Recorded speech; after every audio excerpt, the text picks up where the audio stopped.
पादालोचनी रूप पादालोचनी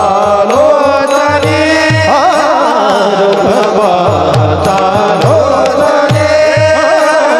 रूप पादालोचनी रूप पादालोचनी रूप पादालोचनी रूप पादालोचनी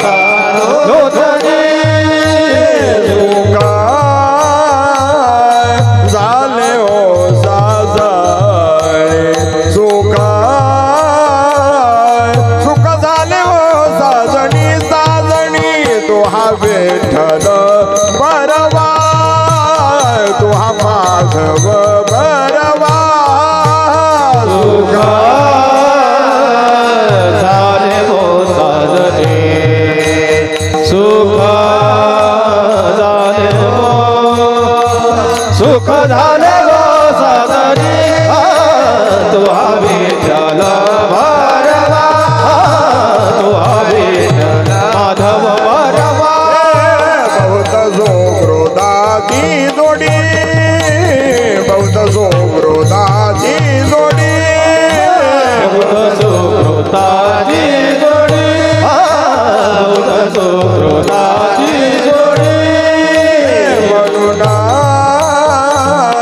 विठ्ठल आवडी म्हणून विठ्ठले म्हणून विठ्ठले आवडी आवडी तुहा विठ्ठल बरवा तुहा माधव बरवा म्हणून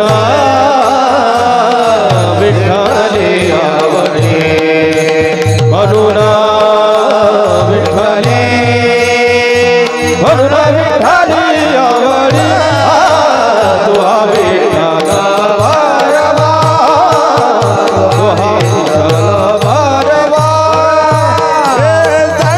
सुखाचे आगरा सर्व सुखाचे आगरा सर्व सुखाचे आगरा सर्व सुखाचे आगरा सर्व सुखाचे आगरा सर्व सुखाचे आगरा सर्व सुखाचे आगरा सर्व सुखाचे आगरा सर्व सुखाचे आगरा बापर कुमा देववार बापर कुमा देववार बापर कुमा देवीवार देवीवार तुहा विठ्ठल बरवा तुहा विठ्ठल बरवा बापर कुमा देवीवार बापर कुमा देवीवार हा बापर कुमा देवीवार विठ्ठल बरवा तुहा विठ्ठल बरवा तुहा माधव बरवा तुहा माधव बरवा तुहा माधव बरवा बरवा तुहा विठ्ठल बरवा तुहा विठ्ठल बरवा तुहा विठ्ठल बरवा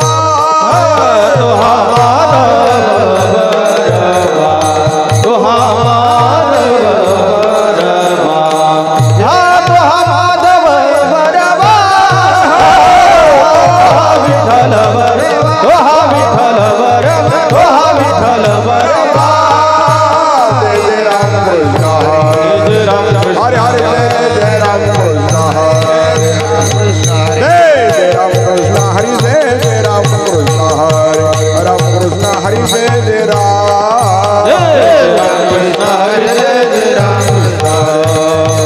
कृष्ण हरे जय राम जय जय राम जय राम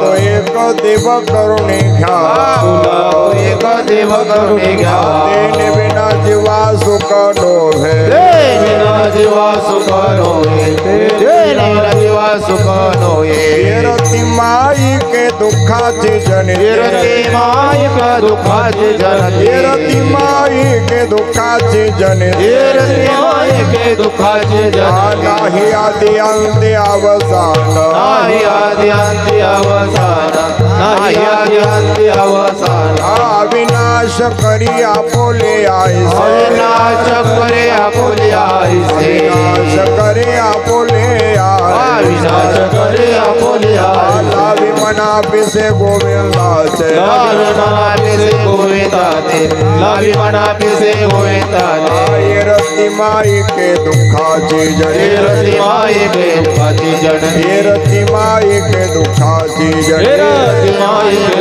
दुखाची जननी नाही आदि अंत अवसान नाही आदि अंत अवसान नाही आदि अंत अवसान तुका म्हणे का मरणेची सरे मरणाचे सरे मरणेची सरे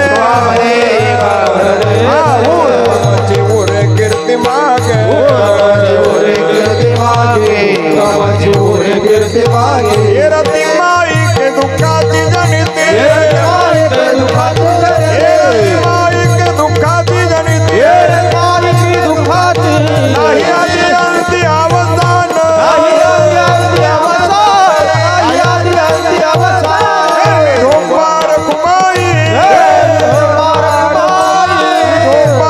कुमाई धोपार कुमाई धोपार कुमाई धोपार कुमाई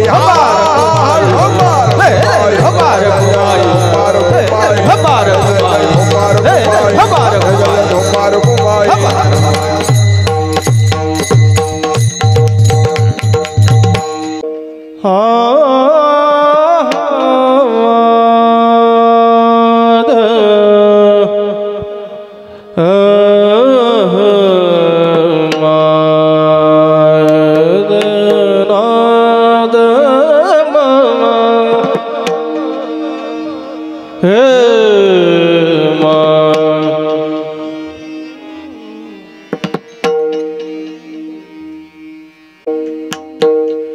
आपुला तो एक देव करुणी घ्यावा आपुला तो एक देव करुणी घ्यावा आपुला तो एक देव करून घ्यावा आपुला तो एक देव करून घ्यावा आपुला तो एक देव करुणी घ्यावा आपुला तो एक देव करुणी घ्यावा तो एक देव करून घ्यावा आपुला तो एक देव करून घ्यावा तेने विना जीवा सुख नोहे तेने विना जीवा सुख नोहे रती माई का दुखाची जनी रती माई का दुखाची जनी विना जीवा सुख नोहे तेने विना जीवा सुख नोहे रती माई दुखाची जनती रती माई दुखाची जनती नाही आदि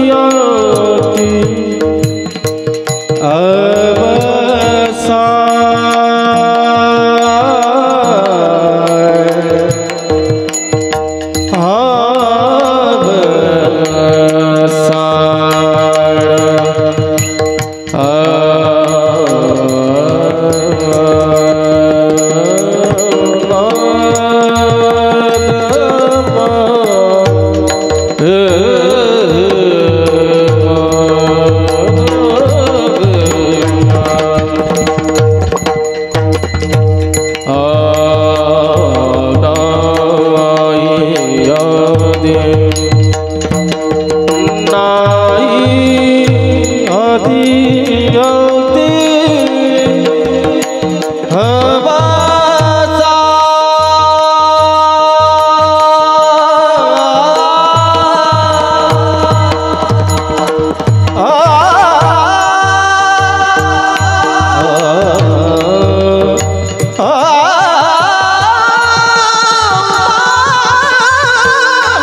आपुला तो एक देव करून घ्यावा तिने बिन जीवा सुख नोहे इरती मायके दुःखाची जने ते नाही आदि अंत अवसान अविनाश करी आपुली आईसे अविनाश करी आपुली आईसे लाभी मना पिसे गोविंदाचे इरती मायके दुःखाची जनिते नाही आदि अंत अवसान तुका म्हणे का मरण्याची सार तुका म्हणे का मरण्याची सरे उत्तम चिवरे कीर्ती मागे इरती मायके दुःखाची जने ते नाही आदि अंती अवसान विठ्ठला विठ्ठला विठ्ठला हरी विठ्ठल हरी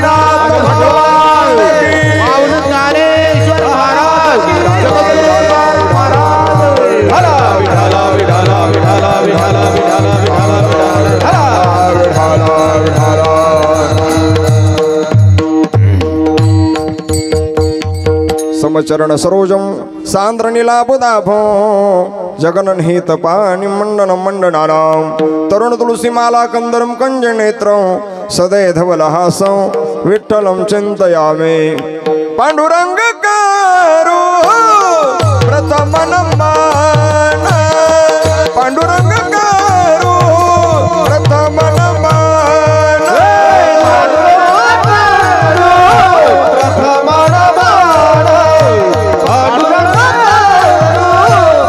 प्रथम नमन तुझे चरण संततिया संततिया संततिया त्यांच्या कृपेने कथेचा विस्तारू चक्रपदाने कथेचा विस्तारू दुसरे चरण संततिया संततिया संततिया चक्रपदाने कथेचा विस्तारू चक्रपदाने कथेचा विस्तारू पांडुरंगा करू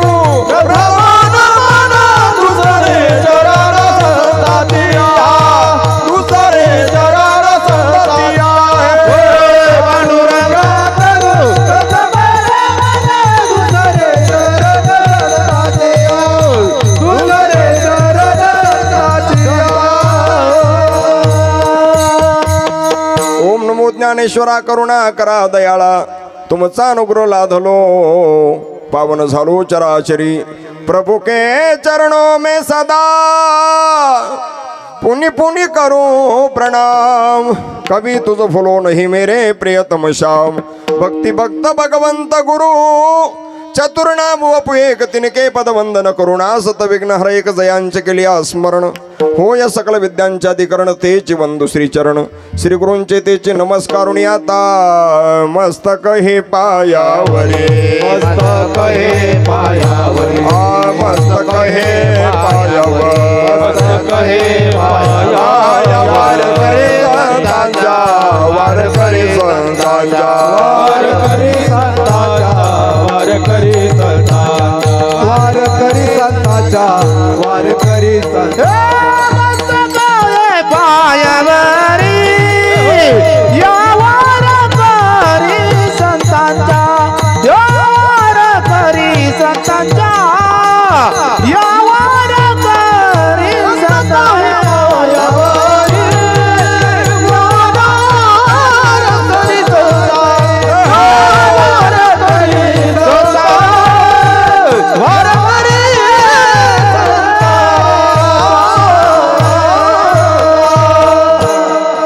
आपुला तो एक देव करून घ्यावा तेने विना जीवा सुख नव्हे एरती माईके दुःखाची जनिते नाही आदी अंते अवसान प्रस्तुत प्राप्त प्रसंगी प्राप्तस्थली चिंतन रूपे सेवेकरता निवडलेला अभंग वैराग्याचे महावीरू महाराष्ट्र भूषण विश्वसंत जगद्गुरु तुकाराम महाराज यांचा हा 4 चरणाचा अत्यंत महत्त्वाचा बहुतेकांच्या सुपरिचित नव्हे सर्वांच्या पाठातील असणारा श्री तुकोबरायांचा हा अभंग असून या अभंगाद्वारा श्री संत जगद्गुरु तुकाराम महाराज नकशिकांत संसारामध्ये दुःख उपभोगत असलेल्या जीवाला खरी अर्थाने सुखाचा पत्ता सांगतायत विठ्ठला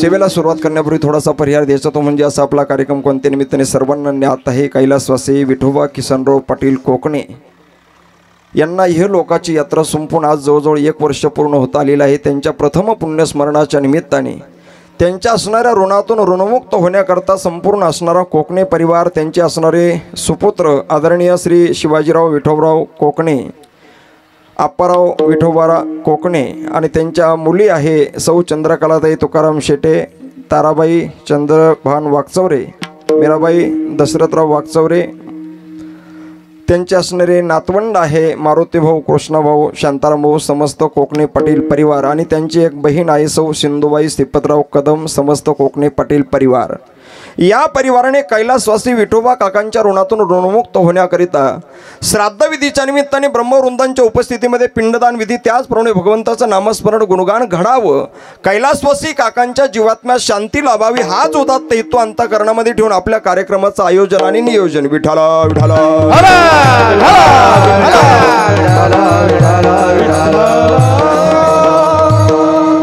मृत्यूलोक आणि मृत्यूलोकामध्ये प्राप्त झालेले मनुष्य जीवन एक ना एक दिवस जाणार हे मात्र निर्विवाद आहे. कारण आपण ज्या लोकामध्ये जन्माला आलो त्या लोकाचं नावच मृत्यूलोक आहे. हा लोक कोणता आहे? हा मृत्यूलोक आहे, मरका लोक आहे. या लोकामध्ये जन्माला आलेला जो कोणी असला, कसाही असला, कुठे असला आणि किती जरी असला तरी त्याला एक दिवस जावं लागणार आहे. कारण जी वस्तू उत्पन्न होत असते त्या उत्पन्न झालेल्या वस्तूला नाश निश्चित असतो. उपजेते नाशी नासिले ते पुनरपी दिसे, हे घटिका यंत्र जैसे परिभ्रमे गा. जी वस्तू जन्माला येते तिला नाश असतो. वेदांत शास्त्र सुद्धा सांगतं जगतांत पती जेवढे जेवढे अनात्म पदार्थ आपल्या प्रतीतीला येतात ते सर्व मिथ्या असतात, असा वेदांताचा आभाती सिद्धांत आहे. विठाला विठाला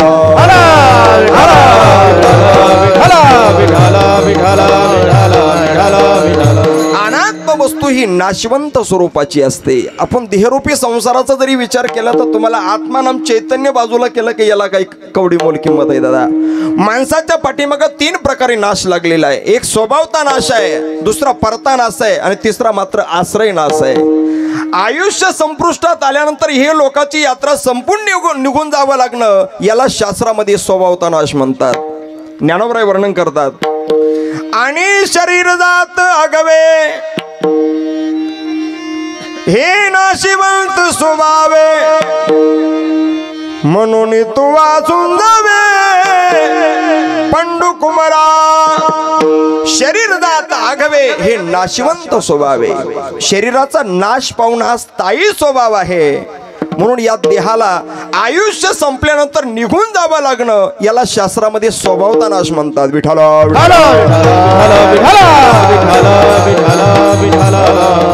आणि दुसरा आहे देहाच्या पाठीमागं परता नाश आहे दादा.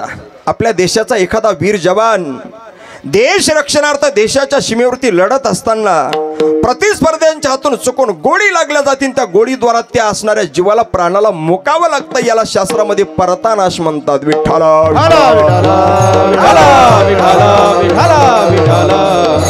तिसरा नाश देहाला सांगितलेला त्याला आश्रय नाश म्हणतात, नाही का. आश्रय नाश, कोणाच्या तरी आश्रयाने खऱ्या अर्थाने मरण पत्करावं लागणं. शास्त्रामध्ये उदाहरण दिलं जातं. महाराज वर्णन करतायत, एखाद्या भिंतीवरती सुंदर अशा प्रकारचं चित्र रेखाटलेलं आहे, अत्यंत मनमोहक स्थितीचं चित्र रेखाटलेले, जणू काय ज्वलंत आणि जिवंत माणूस आपल्यासोबत बोलतो की काय, असल्या पद्धतीचं चित्र भिंतीवरती रेखाटलेलं आहे. पण एक दिवस प्रकार घडला काय, ते भिंत पडून गेली काका. आणि भिंत पडल्यानंतर भिंतीची माती झाली. आता भिंतीची माती झाल्यानंतर ते चित्र किती मनमोहक स्थितीचं जरी असलं तरी त्या भिंतीवरती ते अस्तित्वात राहील का? हो, नाही ना राहणार. का राहणार नाही? कारण त्या चित्राने भिंतीचा आश्रय केल्याचा परिणाम ज्या दिवशी भिंतीची माती त्या दिवशी चित्राची सुद्धा माती पडून गेली या भिंती, आणि चित्राची होय केवळ माती. विठ्ठला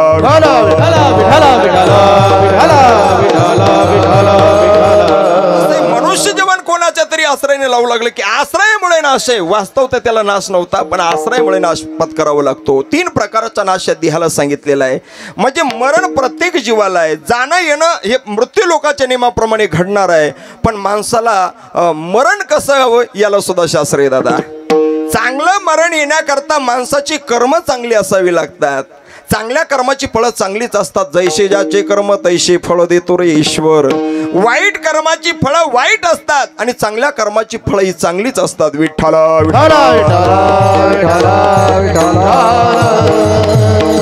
जाणं येणं मृत्यू लोकाच्या नियमाप्रमाणे घडणार आहे. पण जन्मापासून तर मृत्यूपर्यंत दिलेला जो अंतर आहे त्या अंतरामध्ये नेमकं माणसाने करायचं काही हे अत्यंत महत्वाचं आहे दादा. जन्माला आल्यापासून तर मरेपर्यंत मनुष्य दुःखच उपभोगतो काका. काय उपभोगतो? दुःखच उपभोगतो. मग सुखाची अपेक्षा नाहीच आहे का कोणाला? अहो, दुःख उपभोगणाऱ्या प्रत्येक जीवाला सुखाची अपेक्षा आहे दादा. दिवस उगवल्यापासून तर दिवस असताना जाईपर्यंत मनुष्य कशासाठी खटाटोप करत असेल ना दादा, केवळ सुख आणि सुखा करताच प्रयत्न करतोय, नाही का? आज नाही मिळालं तर उद्या मिळेल, उद्या नाही मिळालं तर परवा मिळेल, या महिन्यात नाही मिळालं तर पुढच्या महिन्यात मिळेल, 4 महिन्यात नाही मिळालं तर 4 वर्षात तरी आपल्या जीवनामध्ये सुख मिळेल. गड्या, सुखाची अपेक्षा प्रत्येक जीवाला आहे का? मी तुम्हाला एक प्रश्न असा करतो, तुम्हाला जे सुख मिळावं वाटतं हे 1 दिवसाकरता, 4 दिवसाकरता, महिन्यापुरता मिळावं वाटतं का कायम स्वरूपाचं मिळावं वाटतं का? कायम स्वरूपाचं. अपेक्षा प्रत्येकाला शाश्वत सुखाची आहे, पण प्रयत्न मात्र दुःखाच्या दिशेने चाललेले. विठ्ठला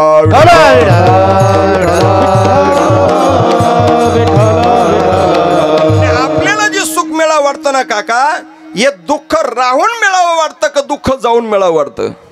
कसं व्हावं वाटतं? सुख कोणतं मिळावं वाटतं? दुःख राहून मिळावं वाटतं का दुःख जाऊन सुख मिळावं वाटतं? आपल्याला जे सुख मिळावं वाटतं ना काका, हे दुःख कायमचं निघून जावं आणि नंतर सुख मिळावं वाटतं. पण तुम्हाला प्रथम सुख मिळावं वाटतं का दुःख जावं वाटतं काका? काय व्हावं वाटतं? पहिलं काय मिळावं वाटतं? सुख मिळावं वाटतं, बरोबर आहे की नाही? पण तुम्हाला खरं सांगू का, म्हणजे आतापर्यंत खोटं सांगितलं असं नाही महाराज.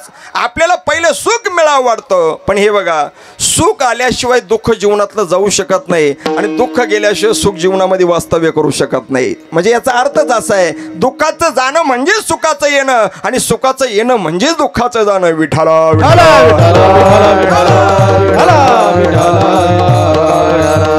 आपल्याला सुख मिळावं वाटतं आणि सुख प्रत्येकाला आवडतं, दुःख कोणालाही आवडत नाही. शास्त्र सांगतं सुखम सर्वाई रोचते दुःखम न रोचते. प्रत्येकाला सुख आवडतं, दुःख कोणालाही आवडत नाही, बरोबर आहे की नाही?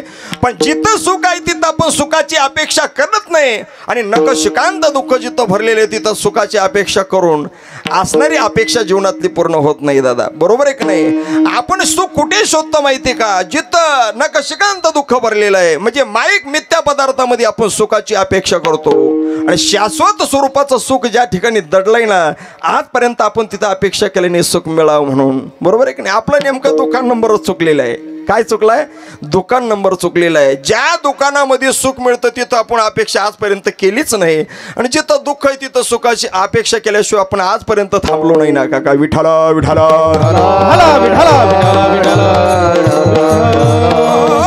एकाचं लग्न जुळत नाही म्हणून हनुमंतराच्या समोर जाऊन प्रार्थना करायला लागलं, हे हनुमंता, वयाची 40 ओलांडून गेलेली आहे, अजून लग्न जमलेलं नाही दादा, कृपा करून काही करा, तुम्ही काहीतरी प्रयत्न करा, तेवढं लग्नाची व्यवस्था करा.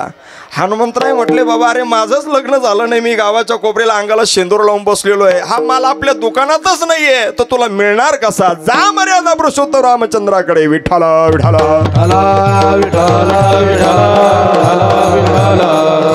प्रभू रामाच्या समोर जाऊन त्यांनी प्रार्थना केली. लोकाभिराम रणरंगधीरम राजीवनेत्रम रघुवंशनाथम कारुण्यरूपम करुणाक्रांतम श्रीरामचंद्रम शरणं प्रपद्ये. प्रभू कृपेने त्याचं लग्न जुळलं, पण थोड्या दिवसात त्याची बायको कोणीतरी पळून गेली बरं का योगेश दादा.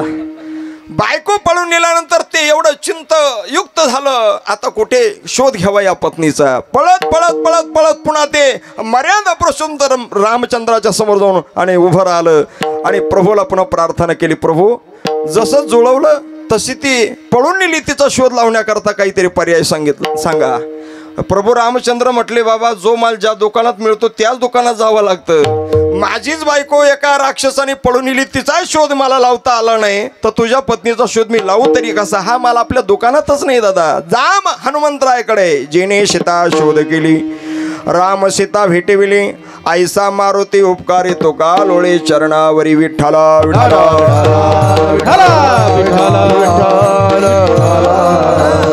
जो माल ज्या दुकानात मिळतो त्या दुकानात गेलो पाहिजे. वयाच्या 60वी नंतर मुलगा झाला आणि फोन आला सासरवाडीहून, अहो आपल्याला मुलगा झालाय. एवढा आनंद झाला, गगनात मावेन आनंद. महाराज आनंदाच्या भरामध्ये पेढे आणण्याकरता गेला, पण जोड्याच्याच दुकानात गेला. गडबडीमध्ये माणसाकडून घडतं बरं का कधी कधी. आनंद माणसाला एक तर दुःख पचवणं सोपं जातं, पण आनंद पचवणं खूप अवघड जातं.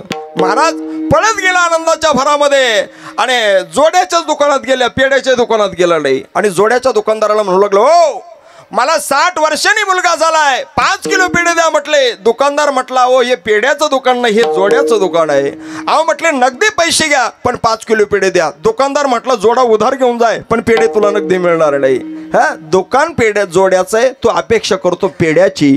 तसं महाराज आपल्याला गरज आहे सुखाची आणि आपण संसार रूपी दुकानामध्ये जाऊन जर सुखाची अपेक्षा करत असाल, सुखाच्या अपेक्षा जन्म निघून जाईल पण सुख मिळणार सर्व नाही. सुखाची आशा जन्म गेला, सर्व सुखाची आशा जन्म गेला, क्षणमुक्ती कायतनोही गेला, क्षणमुक्ती कायतनोही गेला.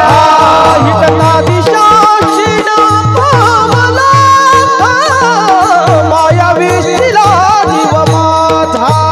हिटला दिशाशीन माया विष्टीला जीव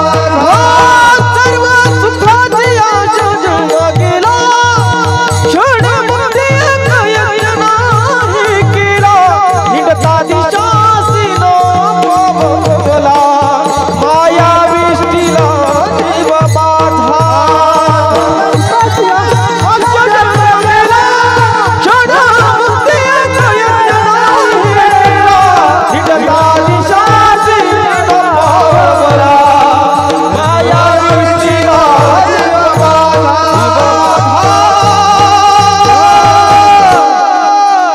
सर्व सुखाची आशा जन्म गेला. सुखाच्या अपेक्षा जन्म निघून जातो, सुख मात्र पदरामध्ये पडत नाही. अपेक्षा तर प्रत्येकाला आहे दादा, पण प्रयत्न त्या दिशेने आपले चाललेले नाहीये. म्हणून आपल्याला जी अपेक्षा असून सुद्धा ती अपेक्षा आपल्या जीवनातली पूर्ण होत नाही. तुम्हाला सांगतो, या जगाच्या बाजारामध्ये सुख ज्या ठिकाणी मिळतं ना, अशा ठराविक असणाऱ्या काही गोष्टी आहे दादा, तिथंच सुख मिळतं. त्याच दुकानामध्ये तो माल मिळतो. 3 प्रकारचे दुकानं जगतामध्ये सांगितलेले. एक जीवाचं दुकान आहे, दुसरं संतांचं दुकान आहे, तिसरं मात्र देवाचं दुकान आहे.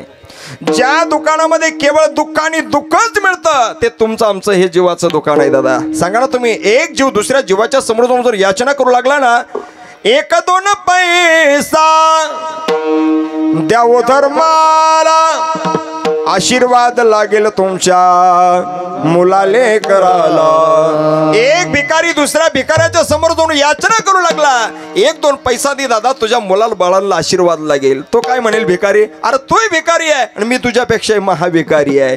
भिकाऱ्याने भिकाऱ्यासमोर याचना केली तर भिकारी भिकाऱ्याची याचना अपेक्षा कधीच पूर्ण करू शकत नाहीये. विठाला विठाला विठाला विठाला विठाला विठाला. या जगाच्या बाजारातला प्रत्येक जीव दुःखीच आहे ना दादा, नाही का? आणि जर सुखी माणूस असता तर सुखाची अपेक्षा जीवनामध्ये प्राप्त झाली नसती. रामदास स्वामी महाराज वर्णन करतात की नाही, जगी सर्व सुखी असा कोण आहे, विचारी मना तूच शोधोनी पाहे.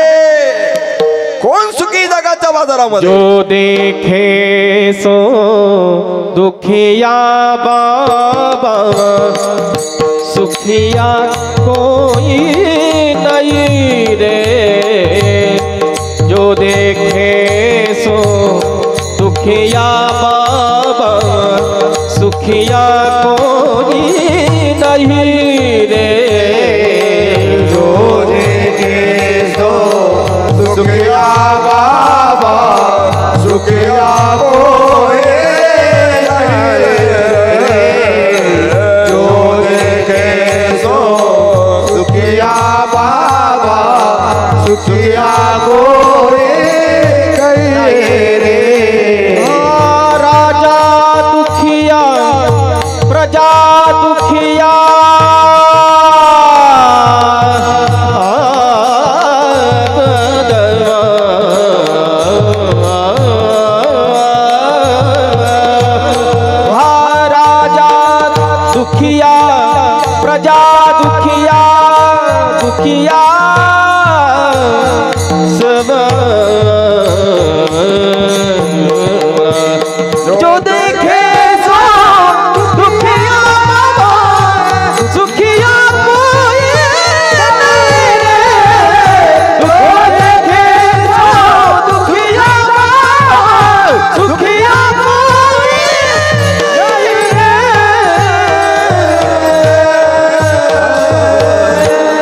देखे सो दुखिया बाबा सुखिया को ही नहीं रे। कोण कोण दुखी जगाच्या बाजारामध्ये? राजा दुखिया प्रजा दुखिया दुखिया धन बैरागी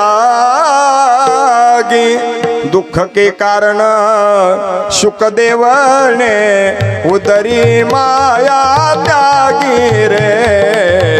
जो देखे सो दुखिया बाबा। ज्ञानोबांची भाषा सांगू? मृत्यू लोके सुखाची कहाणी ऐके जेल कवनाचे श्रवणी कैचे सुखनिद्रांथरुणी इंगळाच्या। ज्ञानोबा वर्णन करतात मृत्यू लोकामध्ये जगाच्या बाजारात एकही जीव सुखी नाहीये। तो प्रत्येक जण याचक आहे, प्रत्येक जीव भिकारी आहे आणि त्याला गरज आहे सुखाची, पण त्याचा दुकान नंबर चुकलेला आहे। असा दुःख उपभोगत असणारा हा समाज जेव्हा आमच्या जगद्गुरु तुकोबराच्या निदर्शनात आला आणि जगद्गुरु तुकाराम महाराजांनी त्या प्रत्येक जीवाचं परिशीलन केलं आणि त्या प्रत्येक जीवाची अपेक्षा खऱ्या अर्थाने विचारली, दादा तुझ्या जीवनात काय अपेक्षा आहे? प्रत्येक जीवाने हेच सांगितलं, महाराज आमच्या जीवनात अपेक्षा सुखाची आहे, पण नाना प्रकारचे प्रयत्न केले, नाना प्रकारचे सायास केले, पण आजपर्यंत ते सुख आमच्या जीवनामध्ये प्राप्त झालेलं नाहीये। समाजाला विचारलं तुम्ही सुखाकरता काय काय प्रयत्न केले? त्यावेळेस समाजाने सांगितलं, महाराज आम्ही विषयाधीन झालो सुखाकरता। शब्द स्पर्श रूप रस गंध पंच विषयाचा उपभोग आटोकाट भोगण्याचा आम्ही प्रयत्न केलाय।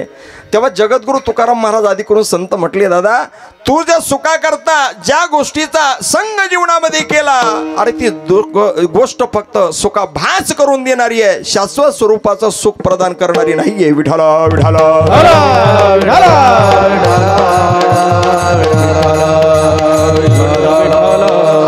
विषयाचं मिळालेलं जे सुख आहे ते आता तुला गोड वाटेल, पण पुढे यमाचे यमदंड खावे लागणार आहे दादा। विषयाचे सुख हे वाटे गोड, पुढे अवघड पुढे अवघड विषयाचे सुख पुढे अवघड पुढे अवघड यमदंड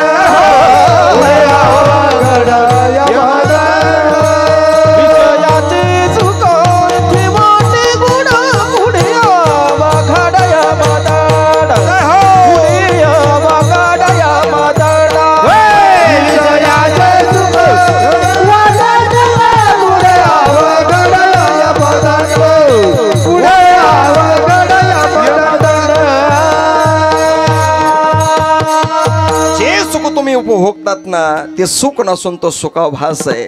विषयापासून माणसाला काय मिळतं? सुखाभास मिळतो, सुख मात्र प्राप्त होत नाही।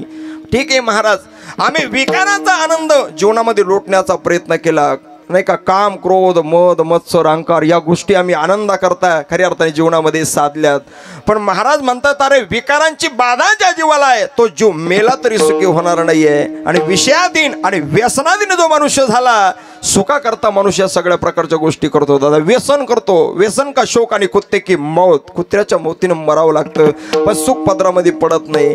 त्यावेळेस जगद्गुरु तुकाराम महाराज म्हटले, दादा अरे जगाच्या बाजारामध्ये असं एकमेव ठिकाण आहे का तिथं तुम्ही गेल्यानंतर सुख सोडून तुम्हाला दुसरं काही जीवनामध्ये मिळणार नाही। काय केलं म्हणजे सुखी होणार आहे आम्ही? महाराज सांगा ना तुम्ही, असं एखादं ठिकाण सांगा, एकच ठिकाण सांगा, पण असं सांगा की आम्हाला इकडं तिकडं भटकण्याची वेळ जीवनामध्ये प्राप्त होणार नाही। काय केलं म्हणजे आम्ही सुखी होणार आहोत? जगद्गुरु तुकोबरांनी ते सुखाचं ठिकाण अभंगाच्या आपुला तो देव करुणी घ्यावा, आपुला तो देव करुणी घ्यावा, आपुला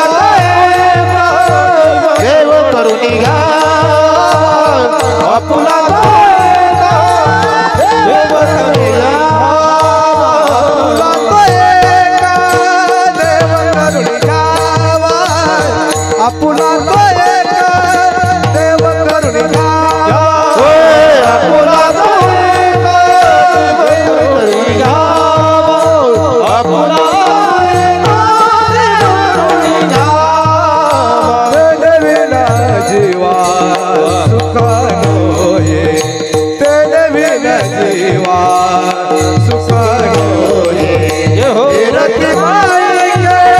सुख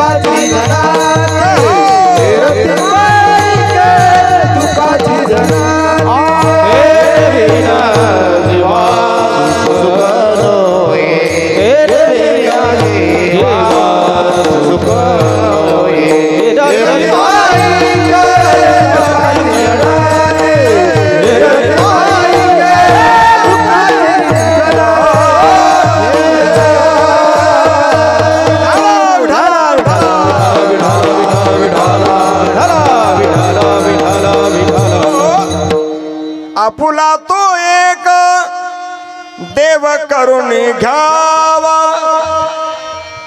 खरंच प्रमाण आहे तुमच्या जवळ आलं ते. आपुला तो एक देव करून घ्यावा. नाही का. आणि खऱ्या अर्थाने ती देवच आहे महाराज. असा कसा देवाचा देव आहे ठकडा देव एका पायाने लंगडा. तुम्हाला पाय एकच आहे आणि तुम्ही देवाला विनंती करता देवा तूच आमचा झाला पाहिजे. बरोबर आहे की नाही. तू जर मिळाला ना, एक पाय नसू दे, एक हात नसू दे, एक डोळा नसू दे, नवे नवे आहे त्या स्थितीमध्ये मी खऱ्या अर्थाने सुखी झाल्याशिवाय राहणार नाही. काय गोड चाल म्हटली काकांनी. नाही का. आपुला तो एक देव करून घ्यावा. महाराजांनी पूर्वार्धामध्ये शब्द वापरला एक देव करून घ्यावा. आपला काय करायचं आहे, एका देवाला आपलंसं करायचंय. पण महाराज आम्हाला असा प्रश्न संभवतो, जगाच्या बाजारामध्ये जर अनेक देव आम्हाला दिसतात तर मग यातला कोणता देव आम्ही एक देव शोधायचा आहे. बरोबर आहे की नाही. देव जगाच्या बाजारात किती आहे. 33 कोटी देव चामुंडा अष्टकोटी भैरव रे. जगाच्या बाजारामध्ये 33 कोटी देव आहे, अष्टकोटी भैरव आहे. मग या एवढ्या देवातला नेमका देव शोधायचा तरी कोणता. विठाला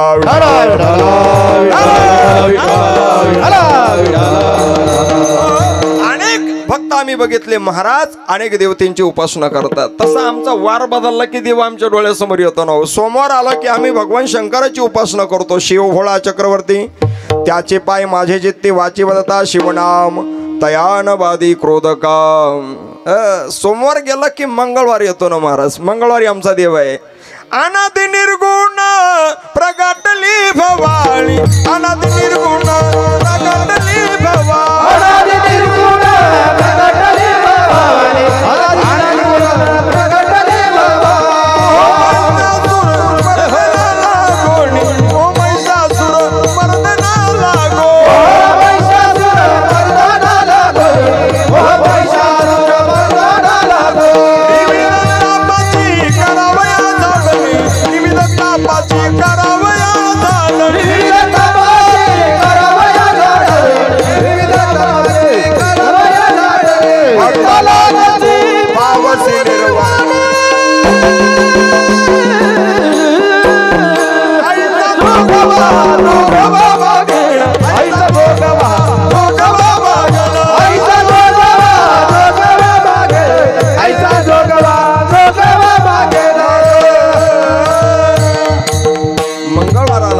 बुधवार आला की आम्ही पांडुरंगाचे भक्त बोलावा विठ्ठल पाहावा विठ्ठल. गुरुवार आला की दत्त माझी माता दत्त माझा पिता. शुक्रवार आला की जय संतोषी मा. शनिवार आला की आम्ही हनुमंतरायचे भक्त शरण शरण हनुमंता तुम्हाला रामदूता. काय भक्तीच्या त्या वाटा मज दावा व्यास वटा.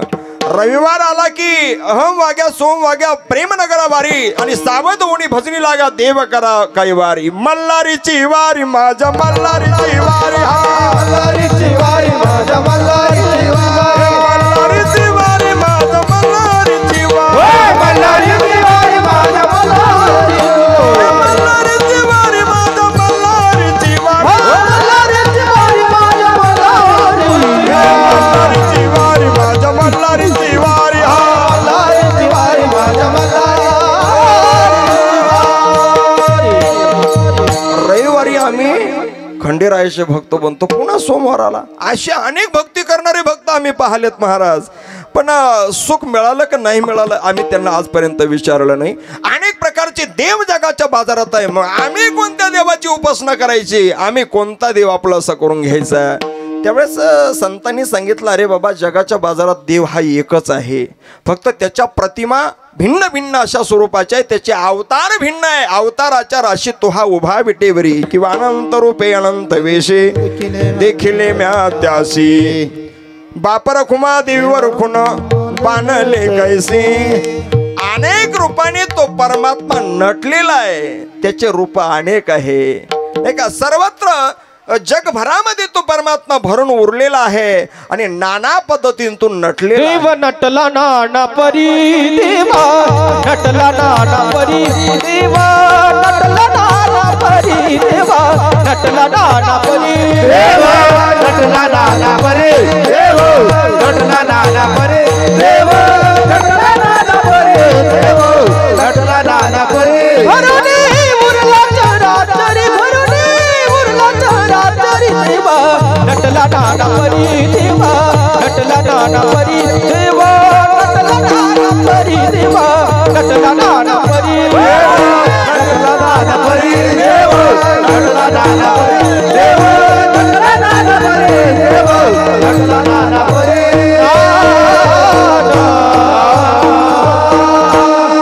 क्या बात है. देव नटला नाना परी भरून उरला चराचरी. परमात्मा हा चराचरामध्ये भरून उरलेला आहे. सर्वम खलविदम ब्रह्म, तो सर्वत्र व्याप्त अशा स्वरूपाचा आहे, पण दिसत का नाही. अहो अंतःकरणातून प्रेमाने साधना तुम्ही जर केली तर तो तुम्हाला दिसल्याशिवाय राहणार नाही. गोस्वामी तुळशीदासजी रामायणामध्ये वर्णन करतात. हरि व्यापक सर्वत्र समान, हरि व्यापक सर्वत्र समान, प्रेम से प्रगट हुई मैं जाना. राम सिया राम जय जय राम, राम सिया राम जय जय राम. हरि व्यापक सर्वत्र समाना, प्रेम से प्रगट हुई मैं जाना. तो आहे तो परमात्मा सर्वत्र, पण तो दिसत नाही, तो प्राप्त होत नाही. त्याकरता साधन त्या पद्धतीचं असावं लागतं. विठाला विठाला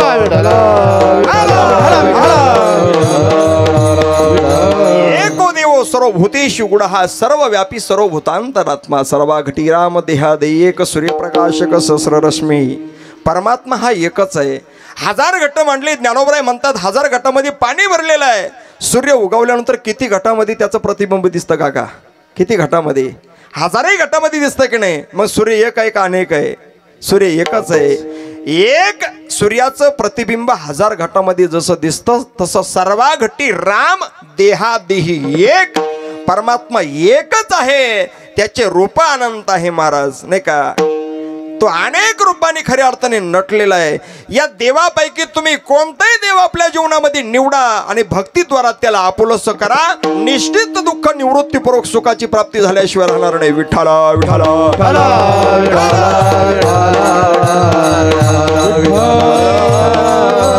आणि त्या देवाशिवाय जर तुम्ही खऱ्या अर्थाने कोणती साधना करत असाल तर ती फलद्रूप होणार नाही. तेने विना जीवा सुख नोहे. त्याच्याशिवाय जगाच्या बाजारामध्ये सुख नाहीच आहे दादा. त्याच्यासारखा सुखी जगाच्या बाजारामध्ये दुसरं कोणी नाहीच आहे.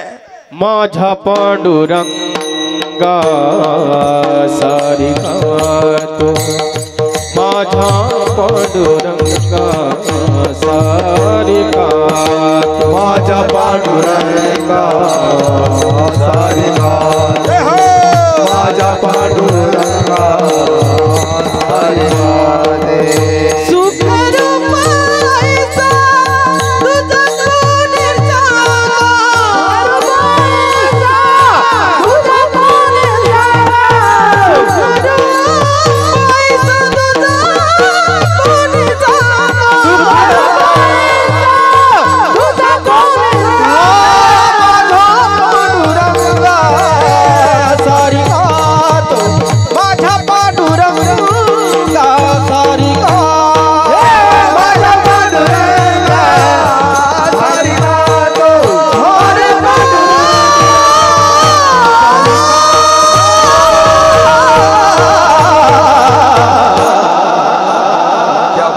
सुखरूप ऐसा तुझ्या कोण सांगा, माझ्या पांडुरंगा सारी खातो.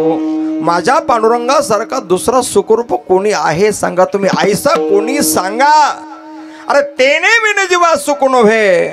आणि सुखरूप ऐसा तुझ्या कोण सांगा? दुसरा नाहीच नाही जगाच्या बाजारामध्ये. मग दुसरा तुम्ही शोधता कशा करता? पण आपण देव कोणते शोधलेत माहिती का? जे शेंद्राने भगवे झालेले.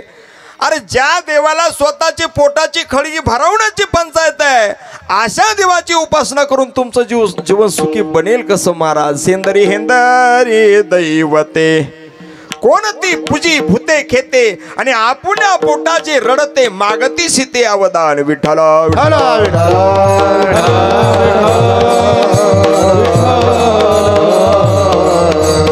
अरे वरपंगत्वाने दिसणाऱ्या देवतेची तुम्ही साधना करून तुमचं जीवन सुखी होणार नाही. तुम्हाला सुख प्राप्त व्हावं असं वाटत असेल तर एका परमेश्वराची तुम्ही सेवा करा, एका देवाची तुम्ही सेवा करा. जसे आमच्या तुकोरांनी महाराज अनेक देव आहे, जसं नदीचं, नाल्याचं, वड्याचं, गटाराचं जरी पाणी असेल तर सगळं वाहत कुठं जाणार आहे काका? ते सागरालाच जाणार आहे. तो का म्हणे गंगा सागर संगमी अवघ्या झाल्या उर्मी एकमय. तसं तुम्ही दगडाला जरी देव समजून आणि खऱ्या अर्थाने त्याची उपासना केली तर तुम्हाला सुख प्राप्त होईल देवा, नाही का? मानलं तर जगात सुख आहे, नाही मानलं तर जगात कुठेच सुख नाहीये. विठाला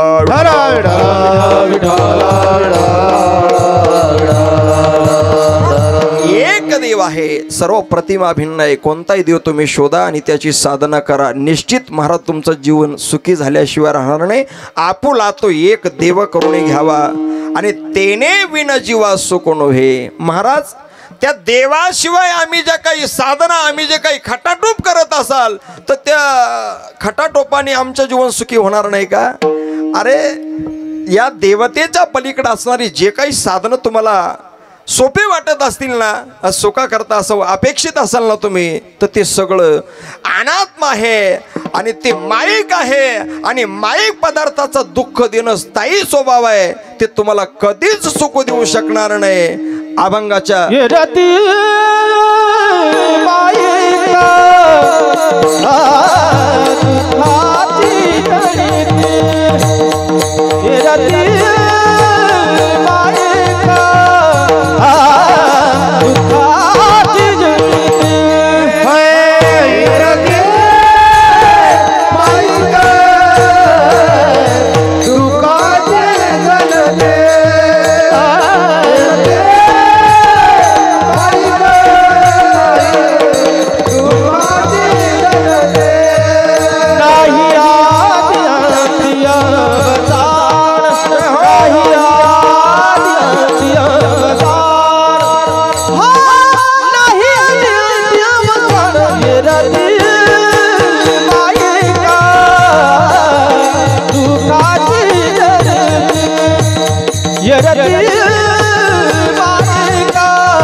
दुःखाची जनिती नाही आधी अंती अवसान.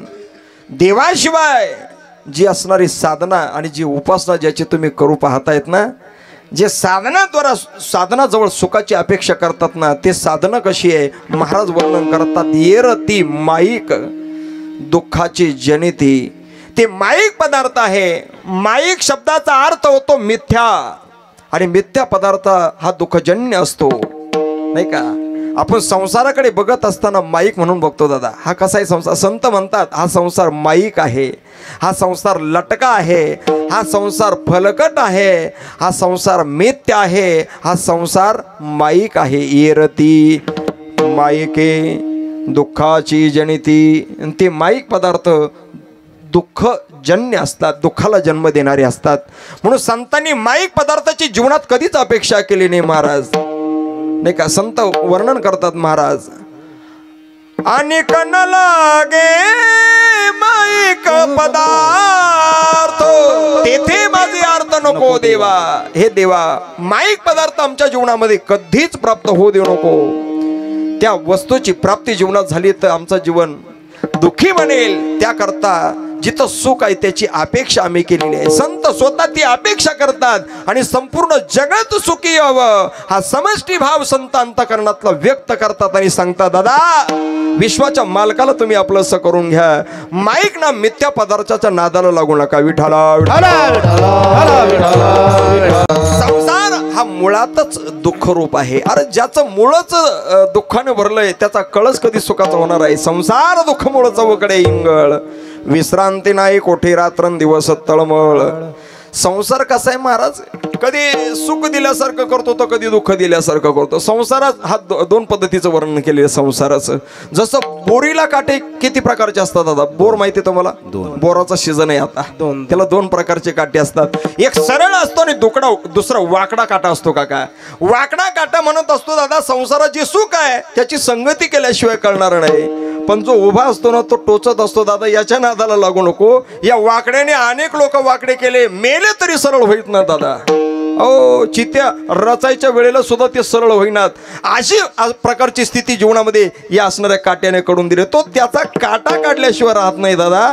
त्याकरता हा सरळ काटा टोचत असतो बाबा. तसं कधी सुख मिळाल्यासारखं कधी दुःख मिळाल्यासारखं वाटतं, पण सुख वास्तव संसारात नाही, ते देवाजवळ आहे. विठाला नाही आदी अंती अवसान. जो आदी नाही आणि अंती नाही तो असणारा लटका आणि तो असणारा माईक पदार्थाचा स्वभाव आहे. बघा तुम्ही, आदी नाही आणि अंती नाही तो संसार आहे. वेदांताच्या भाषेत तुम्हाला सांगू का, मानवी जीवनाकडे तुम्ही जर पाहत असाल तर मानवी जीवन हे साधी शांत स्वरूपाचे आहे. कसं आहे मानवी जीवन? साधी शांत आहे. म्हणजे जन्माला येतं त्याचा अंतही होतो. बरोबर आहे का नाही? याला साधी शांत म्हणतात. आणि संसार हा प्रवाह रूपाने अनादी समजला जातो. संसार प्रवाह रूपाने अनादी समजला जातो. आणि तुम्हाला सांगतो, देवाचा विचार जर केला तर देव हा अनादी अनंत स्वरूपाचा आहे. तो आदी आहे आणि अंती सुद्धा आहे. जेव्हा चंद्र सूर्य तारा काहीच नव्हतं तेव्हा या जगतामध्ये शून्य होतं, म्हणजे नेमकं तो परमात्मा होता महाराज. पूर्वी कोटेच नव्हते काही, पूर्वी कोटेच नव्हते काही, पूर्वी कोटेच नव्हते काही, पूर्वी कोटेच नव्हते काही. चंद्र सूर्य तारा नाही, चंद्र सूर्य तारा नाही, चंद्र सूर्य तारा नाही, चंद्र सूर्य तारा नाही. अवघे शून्याची होते पाही, अवघे शून्याची होते पाही, अवघे शून्याची होते पाही, अवघे शून्याची होते पाही.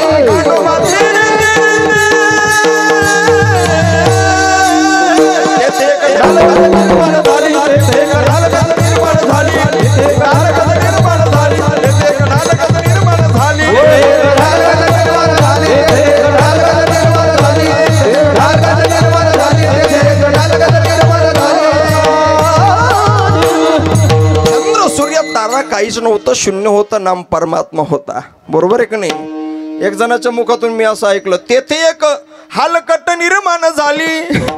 अरे ती हलकट नव्हती, ती हलकटच होती, पण तिला ढालकच ना माया म्हटलेलं आहे. त्या मायेने खऱ्या अर्थाने असणारी हे जगत खऱ्या अर्थाने उत्पन्न केलेलं आहे. चंद्र सूर्य तारा नव्हता तेव्हा देव होता.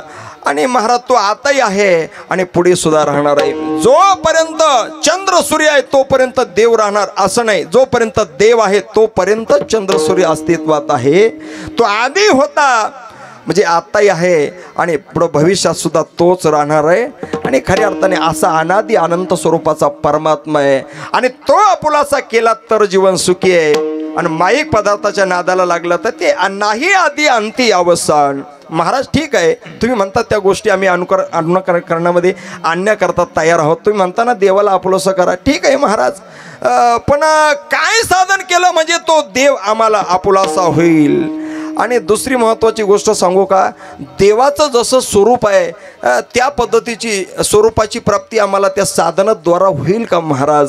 त्यावेळेस महाराजांनी अभंगाच्या तृतीय चरणात सांगत असतात, अविनाशकारी आपुले आयसे, अविनाशकारी आपुले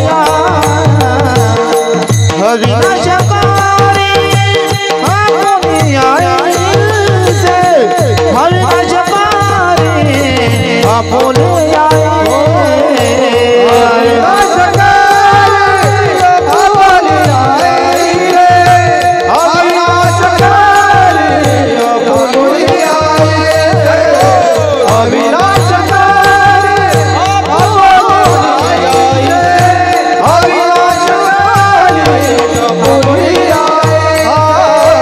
लावी मना पिसे गोविंदाचे लावी मना पिसे गोविंदाचे लावी मना पिसे गोविंदाचे लावी मना पिसे गोविंदाचे कीर्ती माई दुखाची जनाते कीर्ती माई दुखाची जना कीर्ती माई दुखाची जना कीर्ती माई दुखाची जना कीर्ती माई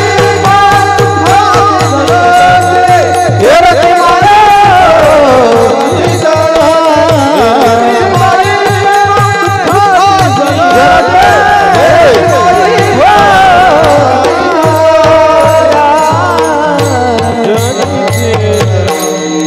होईल दादा. माईक वस्तूच्या पाठीमागं लागला तर जीवन सुद्धा त्याच पद्धतीच्या अवस्थेला प्राप्त होईल. रामायणातला प्रसंग तुम्हाला माहित आहे ना. सीतामाईने महाराज प्रभू रामचंद्राकडे मारीच असणाऱ्या सोन्याच्या हरणाच्या रूपामध्ये आलेला होता तर हरण मागितलं. मिथ्या वस्तूच्या पाठीमागं लागल्याचा परिणाम त्या सीतामाईला आणि 6 महिने अशोक वनामध्ये अशोक वृक्षाच्या खाली चिंतायुक्त वातावरणामध्ये राहावं लागलं. आणि लक्ष्मणाने महाराज जीवनामध्ये प्रभू रामाचं चरणच पाहिल्याचा परिणाम लक्ष्मणाचं जीवन सुखी झालं की नाही. हरण पाहिलं सीतामाईने दुःख जीवनात आहे, माईक वस्तूच्या पाठीमागं लागल्यात, पण महाराज चरण पाहिल्याचा परिणाम लक्ष्मणाचं जीवन सुखी झालं. सुखी झालं म्हणजे नेमकं काय, देवाचं जसं स्वरूप आहे तशी अवस्था जीवनामध्ये प्राप्त होते प्रभूच्या चिंतनाने. देव अविनाशी स्वरूपाचा आहे. न जायते नम्र येते वा कदाचिन न्यायम भूत्वा भवितावान भूया अजो नित्य शाश्वत वयम पुराणो न हन्य ते हन्य माने शरीरे. परमात्मा अजहा नित्य शाश्वत स्वरूपाचा आहे. त्याला अग्नी जाळू शकत नाही, वारा त्याला वाहून नेऊ शकत नाही, पाणी त्याला भिजू शकत नाही, असं वास्तव स्वरूप असणारं त्या परमेश्वराचं आहे. महाराज नाही आम्ही देवाचं चिंतन केलं तर मग तुम्हाला अविनाशी नाही. तुम्ही जरी ऐकलं नाही ना साधू संत सांगतात तर तुमच्या जीवनामध्ये कशी अवस्था होईल महाराज. हे जरी नाही काल जरी दुसरा येईल, हे जरी नाही काल हे जरी नाही काल जरी दुसरा येईल, हे जरी नाही काल सरत सरत बा काळ मागून येईल, सरत सरत बा सरत सरत बा काळ मागून येईल, सरत सरत बा एका जनार्दनी आमची काही बजाईला, एका जनार्दनी आमची काही बजाईला पिंगला पिंगला पिंगला पिंगला पिंगला पिंगला पिंगला पिंगला महाद्वारी बोली बोला देखा पिंगला महाद्वारी पिंगला महाद्वारी बोली बोला देखा पिंगला महाद्वारी पिंगला महाद्वारी बोली बोला देखा पिंगला महाद्वारी.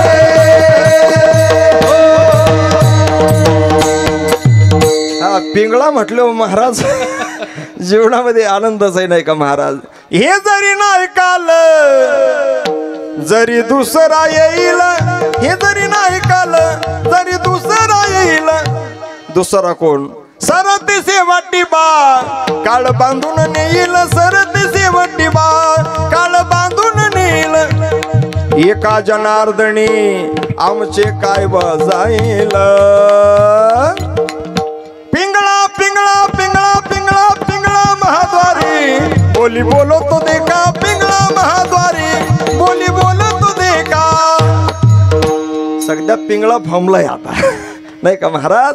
तुम्ही जर नाही ऐकलं ना महाराज, नाही तुम्ही देव आपलासा करून घेतला तर तुम्हाला नाशिवंत स्थिती जीवनामध्ये प्राप्त झाल्याशिवाय राहणार नाही आणि तो काळ तुम्हाला नेल्याशिवाय राहणार नाही. कारण तो तुम्हाला नेण्याकरता टपून बसला नाही. घडी घडी काळ वाटा घडी घडी काळ वाटा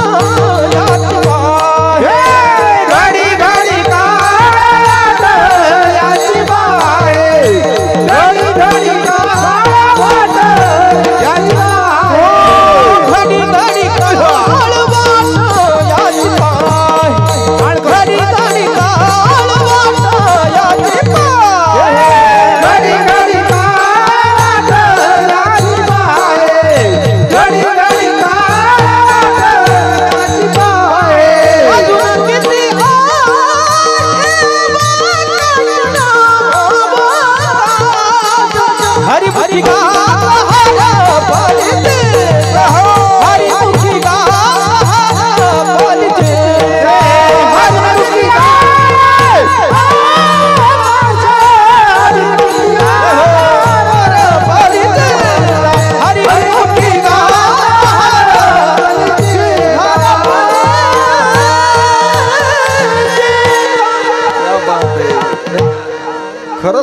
पाहत असेल का हो?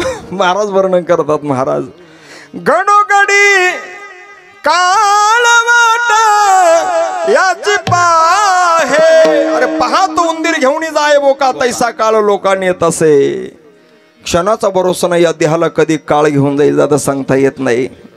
या कोरोना महामारीच्या काळामध्ये महाराज ज्यांचं जाण्याचं वय नव्हतं त्यांना सुद्धा जावं लागलं दादा. अत्यंत कमी वयाचे लेटेस्ट मॉडेलमधले काही जीव निघून गेले दादा. आणि चांगले चांगले माणसं महाराज आणि खऱ्या अर्थाने मृत्यू लोकांमध्ये या काळाने हिरावून नेले. किती उदाहरण आहे सांगा ना तुम्ही. किती लोकांचे चेहरे आपल्या डोळ्यासमोर येतात दादा. जाऊ नये पण काळाच्या हातामध्ये देहावर म्हणजे त्याची सत्ता आहे ना. देह काळाचे धन कुबेराचे, हे कोणाला चुकणार नाही दादा. भल्या भल्यांना सुद्धा जावं लागतं. शास्त्रामध्ये बरीच मोठी यादी आहे. मी ती यादी सांगत असतो दादा. हिरण्यकश्यपूला किती आयुष्य होतं दादा. 1,30,30,10,10,709 आणि 9 महिन्याचं आयुष्य हिरण्यकश्यपूला. पण तया हिरण्यकश्यपा काय झाली, मारावं लागलं हिरण्यकश्यपूला. लंकेचा मालक असणारा राजा रावणाला 14 चौकडी आयुष्य होतं दादा. कृत, त्रेता, द्वापार, कली हे 4 युग एकत्र आली की महाराज एक चौकडी निर्माण होते. प्रत्येक युगाचं आयुष्य आपल्या डोळ्यासमोर ठेवा. कृतयुगाला आयुष्य होतं 27,28,000 वर्ष. त्रेतायुगाला आयुष्य होतं 12,95,000 वर्ष. द्वापार युगाला आयुष्य होतं 8,34,000 वर्ष. आणि कलियुगाचं आयुष्य 4,32,000 वर्ष. 4 युगाचं आयुष्य एकत्र आल्यानंतर एक चौकडी निर्माण होते. अशा 14 चौकड्या लंकेच्या मालकाला रावणाला आयुष्य, तरी त्याला मरावंच लागलं दादा. त्याला नाश जीवनामध्ये प्राप्त झाला. तसा रावण मरायला नाही पाहिजे होता. तुम्ही म्हणसाल महाराज तुमचा कोणी पावणारा वळा होता का? मरण्यासारखी अवस्था रावणाच्या जीवनात नव्हतीच ना दादा. काय होतं रावणाकडे म्हटल्यापेक्षा काय नव्हतं तुम्ही मला सांगा. विठाला सत्ता होती, संपत्ती होती, संतती होती, आयुष्य होतं आणि भक्ती सुद्धा रावणाच्या जीवनामध्ये होते. सत्तेचा विचार करा. रावणाच्या 9 ग्रहाची पायरी सटोबाई नाणं धुणं करी. 9 ग्रहाच्या पायऱ्या ज्या रावणाने केल्या होत्या. आणि जी सटवी जीव जन्माला आले की 5वीच्या दिवशी त्याच्या कपाळावर त्याचं कर्म लिहिण्याकरता येते. ती सटवी रावणाच्या दरबारात नाणं धुणं करायला होती. गणपती तो थोर देव गाढवे वळायाची हाव. देवांचा आदिदेव असणारा गणपती बापा रावणाच्या दरबारामध्ये गाढवं वळायला. खंडेराव जाता नावी नित्य रोजाई ना दावी. खंडेराव महाराज नित्यत्वाने रावणाची दाढी करण्याकरता. ब्रह्मदेव पंचांग सांगायला.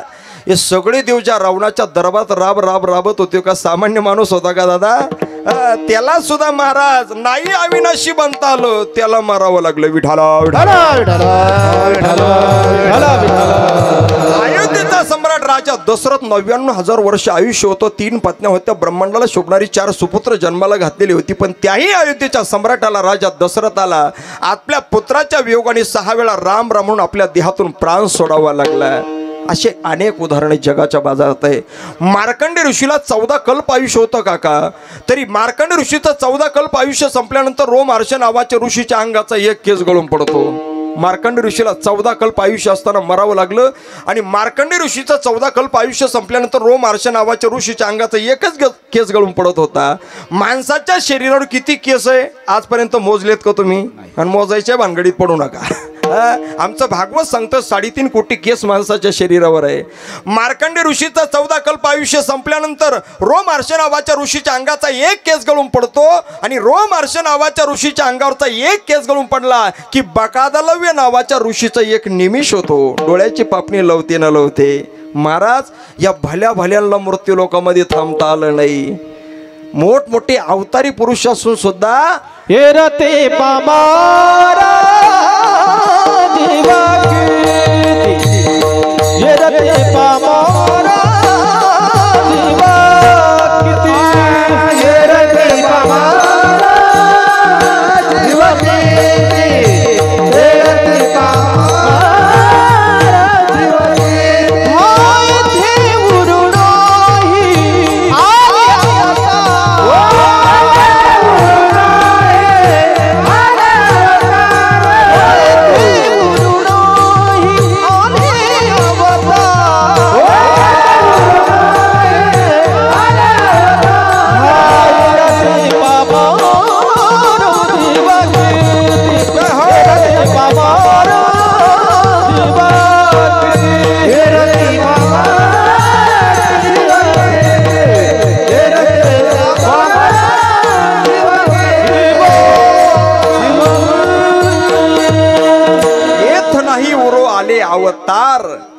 फिरते पामर जीव किती.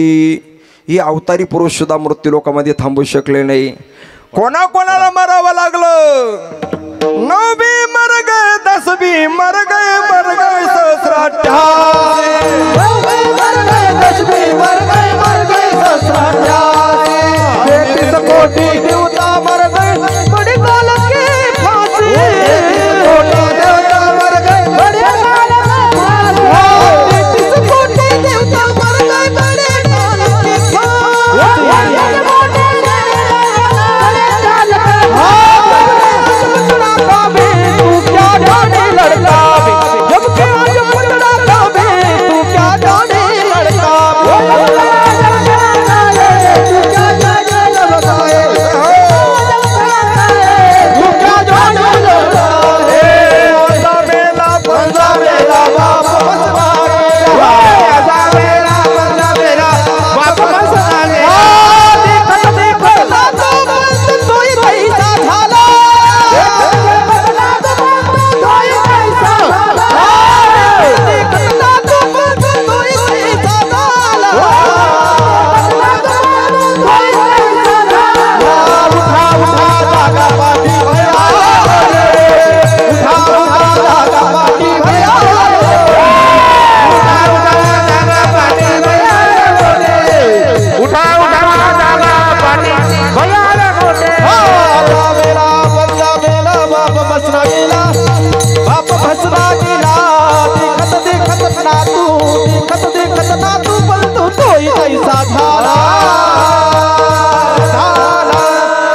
आजा मेला, पंजा मेला, बाप मेला, देखत देखत नातू पुंतो तोही तैसा झाला.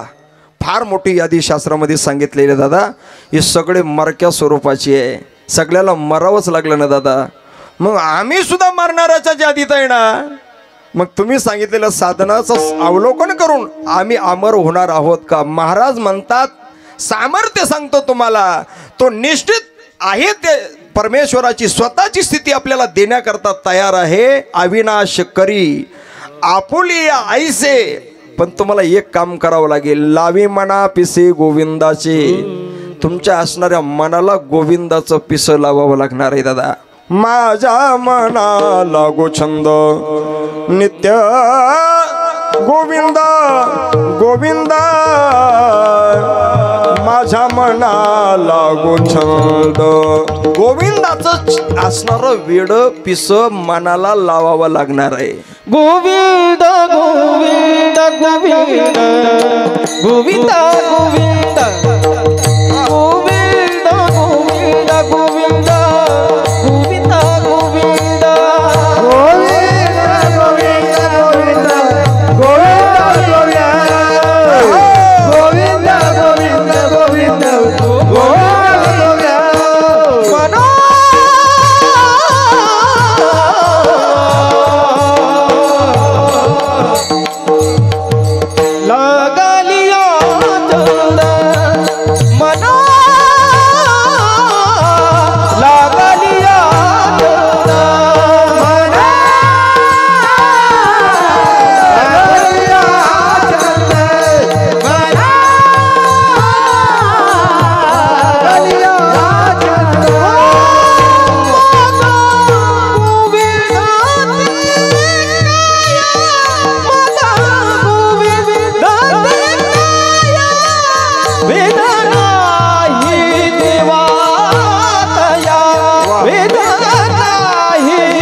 नावाने टाळी वाजवा. काय आवाज आहे दादा. मला सुद्धा असं वाटतं महाराज माझा गळ्यापासून आवाज म्हणजे मुंडकं खोलाव, तुम्हाला बसवून तुमचं मला बसव नाही का. गोविंद गोविंद गोविंद गोविंद गोविंद मना लागलिया छंद, मनाला जर गोविंदाचा छंद लागला मग गोविंद ते काया, म्हणजे अविनाश करी आपुली आईसे. तुम्हाला साधन करावं लागेल. लावी मना पिसे गोविंदाचे. त्या गोविंदाचं चिंतन ती साधना जीवनामध्ये जर केली ना दादा, जीवनभर गोविंदाचं चिंतन जर केलं तर मृत्यूच्या समयाला तुमच्या मुखातून त्या गोविंदाचं चिंतन बाहेर पडल्याशिवाय राहणार नाही. देवाचं आणि नामस्मरण चिंतन मुखाला जर आलं तर दादा त्याच्या जीवनाचा शेवट गोड होतो, म्हणजे त्याची अविनाश अशा पद्धतीची स्थिती जीवनामध्ये प्राप्त होत असते महाराज. म्हणून एका कवीने सुंदर वर्णन केलेलं आहे. इतना तो करना स्वामी जब प्राण तन से निकले, गोविंद नाम लेकर तब प्राण तन से निकले. श्री गंगा जी का तट हो, यमुना जी का बंसेवट हो, मेरा सावरा निकट हो, जब प्राण तन से निकले गोविंद कंठावे, कोई रोग ना सताए, यम दर्शना दिखा है, जब प्राण तन से निकले. जीवनभर गोविंदाचं देवाचं चिंतन केलं, अविनाशी स्थिती ह्या जीवनाला जर प्राप्त झाली तर यम दर्शना दिखाए, जब प्राण तन से निकले. आणि चिंतन करता करता प्राण जर सुटला तर अंतकाळी ज्याच्या नाम आले मुखाने तुका म्हणे सुका पार नाही. जीवन तपश्चर्येमध्ये घालवलं त्या ऋषी मुनींनी गोस्वामी तुळशीदासजी रामायणामध्ये वर्णन करतात. पण त्यांच्या सुद्धा अंतिम समयाला देवाचं चिंतन मुखाला येणं मुश्किल झालं दादा. स्वामीजी वर्णन करतात. जन्म जन्म मुनी जतन कराए, अंतिराम कहीं आवत नाही. नाही का, जाकर नाम मरत मुकावा, अदमय मुकुत भयश्रुती गावा, मंगल भवन मंगल हारे, द्रव वसुध शरताजिर बिहारे, द्रव वसुध शरताजिर बिहारे. राम सिया राम जय जय राम, राम सिया राम जय जय राम, राम सिया राम जय जय राम, राम सिया राम जय राम.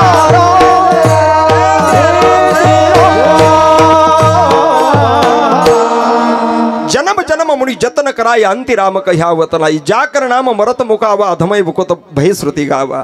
जटायू नावाचं गिद्ध पक्षी मेला बिचारा भक्तीला सोडवण्याकरता, सीतेला सोडवण्याकरता, त्या असणाऱ्या जटायू नावाच्या गिद्ध पक्षाला प्रभू रामाच्या मांडीवरती मरण आलं.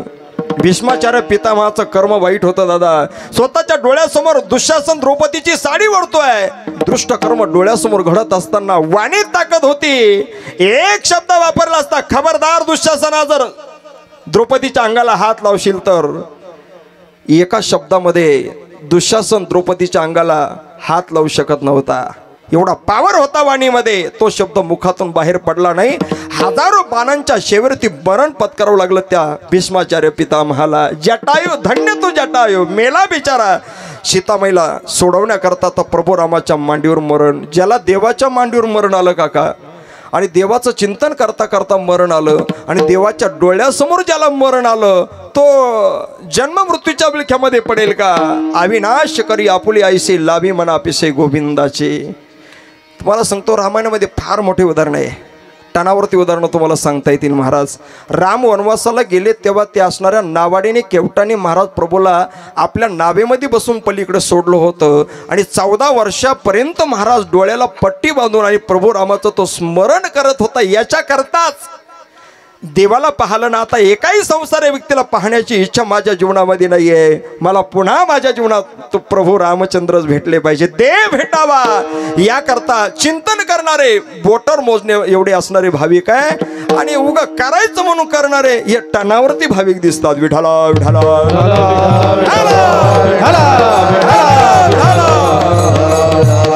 काय करायचं, कशा करता चिंतन करायचं. अविनाशी स्थिती जीवनाला प्राप्त होणार आहे. आणि महाराज नुसतं अविनाश स्थिती जीवनाला प्राप्त झाली तुम्ही असं म्हणतात, पण जन्म मरण चुकलंच पाहिजे बरं का तुम्ही म्हणतात बुवा, पण आमचा विश्वास बसत नाही. त्यावेळेस महाराजांनी सांगितलं, हे बघा तुम्हाला जन्माला घालण्याकरता ज्या काही गोष्टी कारणीभूत आहे ना, तुम्हाला जन्म प्राप्त होण्याकरता आपल्या जीवनातलं पाप पुण्य कारणीभूत असतं आणि आपण केलेली कर्म कारणीभूत असतात. आणि तिसरी गोष्ट, आपल्याला पुनर्जन्माला येण्याकरता आपली अंतकाळच्या प्रसंगातली वासना कारणीभूत ठरत असते. जड भरत राजा हरणी गर्भा गेला, घाला तो घातला वासनेने, जन्म घेणे लागे वासनेच्या संगे. मग महाराज हे सगळं संपलं तरच आमचा जन्म संपेल आणि आमचं मरण संपेल ना. जन्म आणि मृत्यू दुःखाला कारण आहे. किती दुःख आहे या जन्म मृत्यूमध्ये, काय सांगू. गर्भीची यातना सगळं पाहून घ्या. आणि एक विंचू चावला तर किती वेदना होतात, अशी हजारो विंचू चावल्याचं दुःख अंतिम समयाला जीवनाला उपभोगावं लागतं. मग महाराज हे भयान अशा प्रकारचं दुःख जन्म आणि मृत्यूचं आहे. मग आम्हाला ते जन्म मृत्यू जेव्हा प्राप्त होणार नाही तेव्हाच आम्ही अविनाशी बनणार आहे ना. मग असा पर्याय असं काहीतरी सांगा ना. महाराज म्हटले, तुम्ही लावी मना पिसे गोविंदाचे, गोविंदाचं बेड पिस तुमच्या मनाला लागलं, तुम्ही गोविंदाचं चिंतन केलं तर तुमची वासना बदलणार आहे. राम राम म्हणता जावो जाप्रभा, राम राम म्हणता जावो जाप्रभा, राम राम म्हणता जावो माझा प्राण, राम म्हणता जावो माझा, राम राम म्हणता जावो माझा प्राण, राम राम म्हणता जावो माझा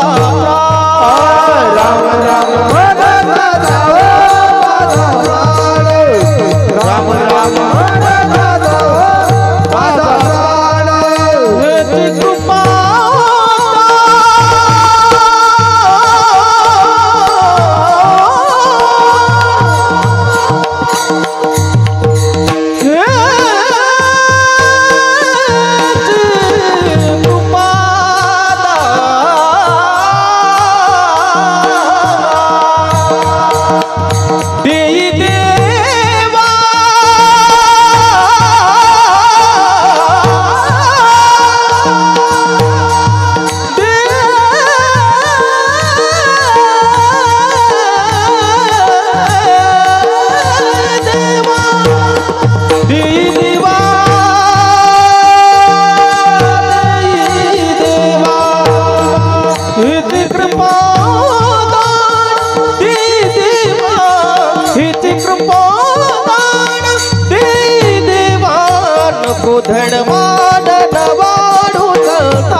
जावो माझा प्राण. जीवन देवाचं चिंतन केलं तर अंतिम समयाला देवाचं चिंतन मुखाला येईल. आणि देवाचं चिंतन मुखाला आलं की तुमची वासना बदलेल. कारण मरणी जया जो आठवे तो तेची गती ते पावे, आणि म्हणून सदा स्मरावे मातेची तोवा. तुमच्या जीवनातला जन्म आणि मृत्यू कायमचा संपला जाईल. आणि तुमच्या एका मरणाची सरे तुकोबर म्हणतात, एकदा तुम्ही जन्माला आला ना तुम्हाला एकदाच मरण आहे. पुनर्जन्म जो प्राप्त होणार आहे तो तुम्हाला नाही, आणि प्राप्त होईल तुम्हाला तो अवतार प्राप्त होणार आहे. तुकोबरायांसारखा येतो जातो आम्ही देवाच्या संगात, तुका म्हणे गात देवनाम. तुमच्या जीवनातलं गोविंदाच्या चिंतनाने जन्म आणि मरण संपणार आहे. एकदाच मरायचं काम आहे, पण एकदा मेले ना तुमच्या देह पातानंतर सुद्धा तुमच्या पाठीमागं जी कीर्ती राहणार आहे ती कोणत्या स्वरूपाची, अभंगाच्या शेवटी मरणाची सारे तुका म्हणे मरणाची सारे तुका म्हणे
जय हरि जय हरि जय हरि जय हरि हरि जय जय हरि जय विठोबा रखुमाई रखुमाई रखुमाई अरे बाबा भजन करा रखुमाई रखुमाई विठोबा रखुमाई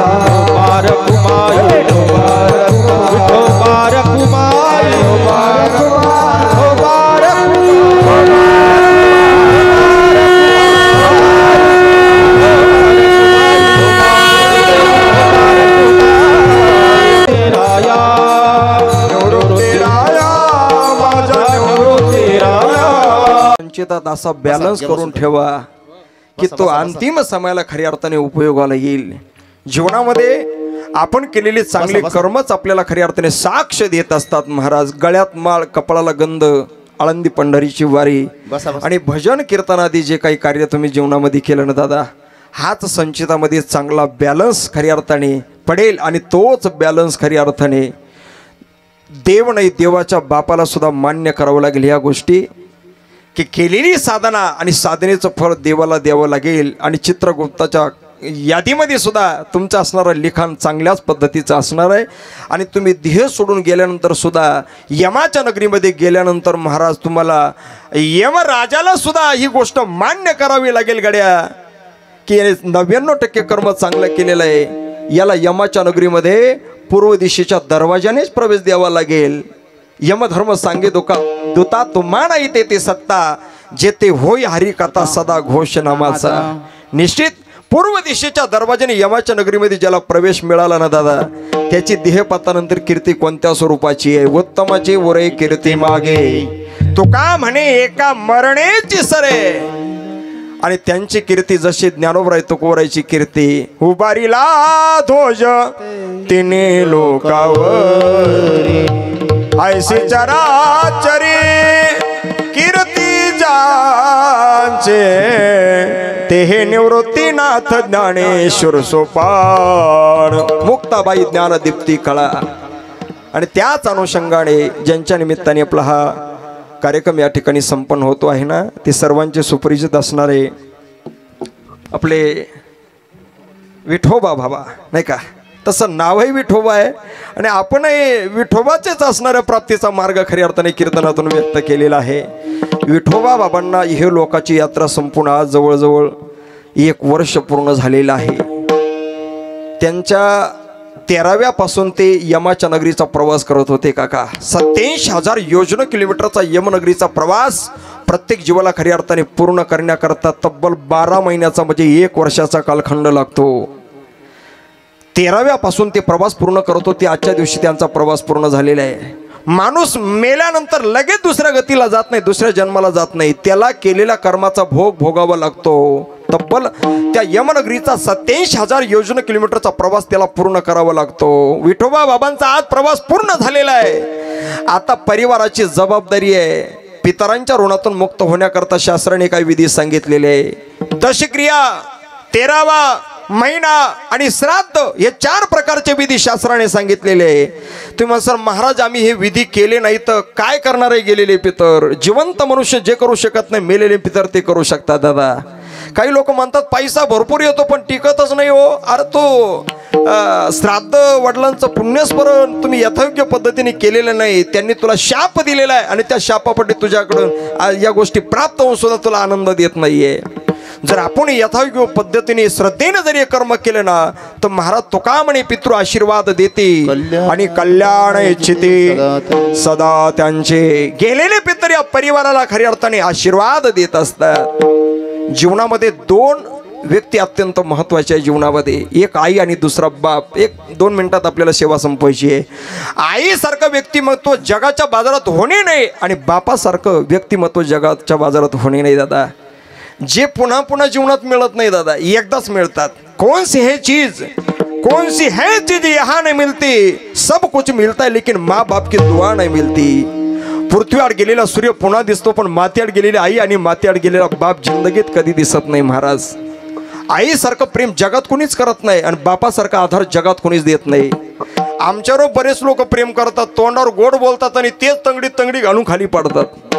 गोड बोलणाऱ्यापासून सावध, नाही का?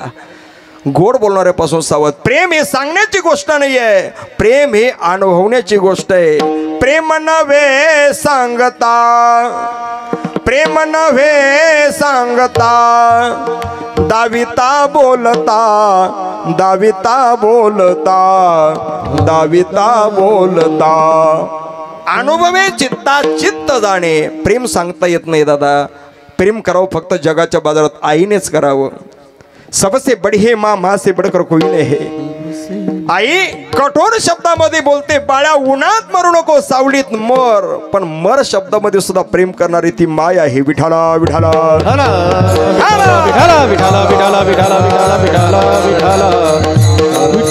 आईसारखं जगात प्रेम कोणीच करत नाही दादा. किती प्रेम करते पोरावरती. स्वतःचा पोरगा अभिमन्यू रणभूमीवरती घालून पडलेले ना, अभिमन्यूची माय सुभद्रा रडते.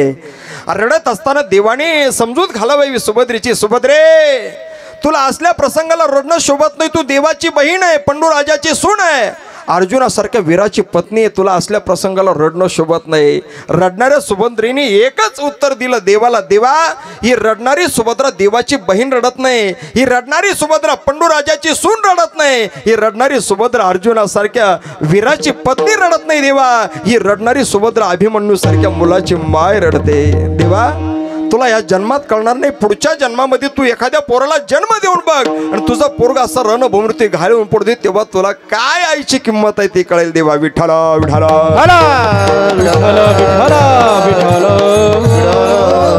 आईचं प्रत्येक व्याख्याता कीर्तनकार आईचंच गुणगान गातो, पण बापाचं कोणी गुणगान गाताना तुम्हाला दिसणार नाही. पण मी का सांगतो, मी सुद्धा कोणाचा तरी बाप आहे. बापाचा केवढा मोठा अधिकार आहे. आई घराचं मांगल्य असतं तर बाप घराचं अस्तित्व असतो. आई 2 टायमाची भाकरी शिजून देणारी ती आई आहे, पण मरेपर्यंत जी शिदोरी बांधून ठेवणारा तो फक्त जगाच्या बाजारात फक्त बापच आहे. जगे आईसा बाप व्हावा, त्याचा वंश सिद्धी सजावा. विठोबा बाबासारखे पिताश्री आणि या परिवाराला मिळाले, या सुपुत्राला मिळाले. महाराज मला आल्या आल्या आमच्या लक्ष्मण बाबांनी, आमच्या नामदेव भाऊंनी आणि त्यांचं असणारं वर्णन सांगितलं. म्हटले महाराज अत्यंत भोळ्या स्वभावाचा आणि माणूस आहे, आणि भोळ्या स्वभावाचे माणसंच देवाला आवडतात. भोळे भाळे भक्त गाताती साबडे, त्यांचे प्रेम आवडे विठोबासी.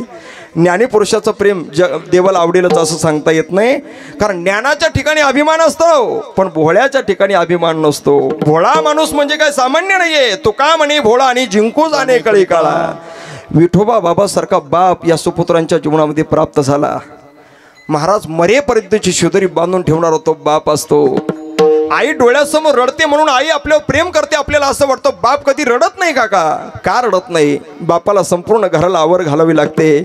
बाप हा कठोर अंतःकरणाचा असतो. बाप रडताना दिसत नाही, पण बाप रडतो कधी तुम्हाला सांगू?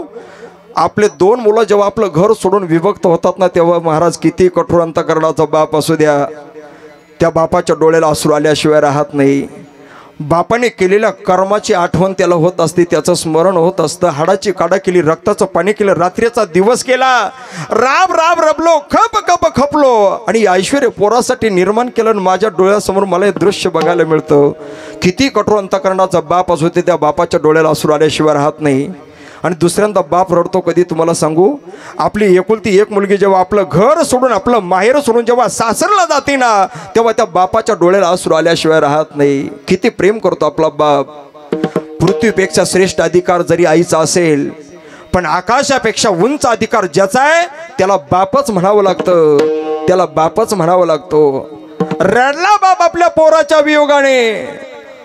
मर्यादा पुरुषोत्तम रामचंद्र जेव्हा वनाला जातात ना, राम वनवास शब्द कानाने ऐकला आणि 6 वेळा राम रामून राजा दशरथने आपल्या देहातून प्राण सोडला.